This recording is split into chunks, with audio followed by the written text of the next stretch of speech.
Black 2024 एक captivating and thought provoking thriller है जो शैली की परंपराओं को खारिज करती है।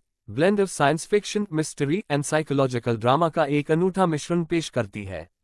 ये फिल्म दर्शकों को समय और वास्तविकता के माध्यम से एक दिमाग झुकाने वाली यात्रा पर ले जाती है, जटिलताओं की खोज करती है, भाग्य, स्वतंत्र इच्छा और मानवीय स्थिति का टाइम लूप में फंसे एक जोड़े पर केंद्रित। फिल्म का आधार दिलचस्प और परेशान करने वाला दोनों है।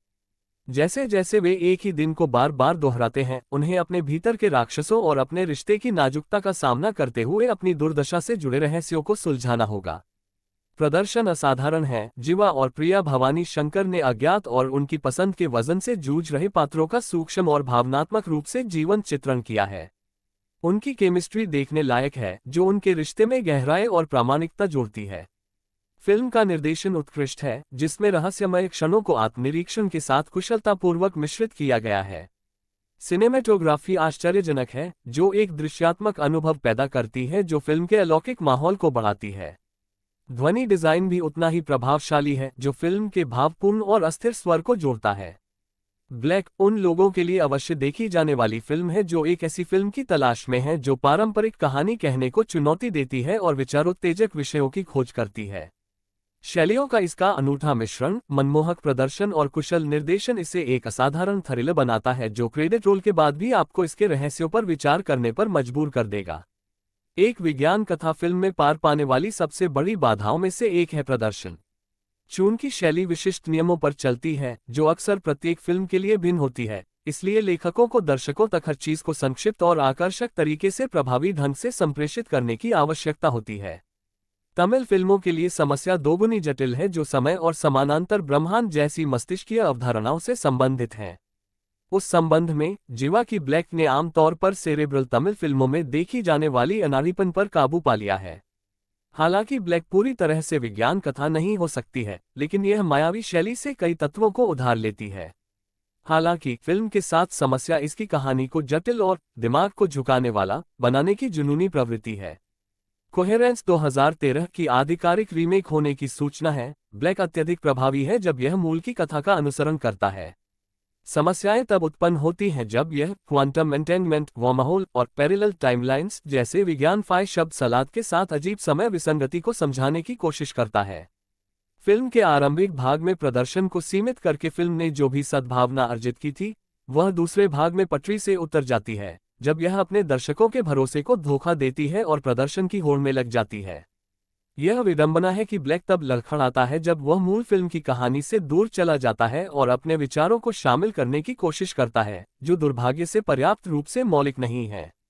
ब्लैक काफी हद तक इस बात से जुड़ा है कि निर्देशक के.जी. बालासुब्रमणी कितनी कुशलता से अपने कलाकारों से अभिनय कराते हैं। पात्रों की भावनात्मक सीमा सख्ती से भ्रम, चिंता, व्यामोह और भय के भीतर सटीक माप में समाहित है और कभी भी अलंकृत नहीं की गई है। वास्तविकता को मोड़ने वाली अवधारणाओं से निपटने वाली फिल्म के लिए आपको एक कुशल कलाकार की आवश्यकता होती है जो घटनाओं की विश्वसनीयता को बढ़ावा देता है।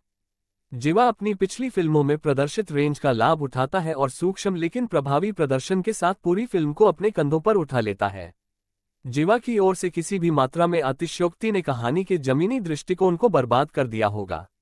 सौभाग्य से ऐसा लगता है कि जीवा ने कार्य को समझ लिया है। हालांकि प्रिया भवानी शंकर के बारे में ऐसा नहीं कहा जा सकता। हालांकि किरदार के बारे में उनका दृष्टिकोण पर्याप्त कार्यात्मक है, फिर भी यह आविष्कारहीन प्रतीत होता है। एक जमीनी और गंभीर दृष्टिकोण वाली फिल्म के लिए ब्लैक 1960 के दशक की समरेखा और विवेक प्रसन्ना के चरित्र से जुड़े हिस्सों के साथ हमारा ध्यान आकर्षित करता है। हालांकि फिल्म अभी भी आपसे जुड़ती है क्योंकि इसके मूल में ये समय की विसंगतियों या समानांतर वास्तविकताओं के बारे में कहानी नहीं है। यह एक जोड़े के बारे में है जो अपने वैवाहिक संकटों से गुजरने के लिए मजबूर हैं, और चाहे वे अपनी खामियों को स्वीकार करें या नहीं।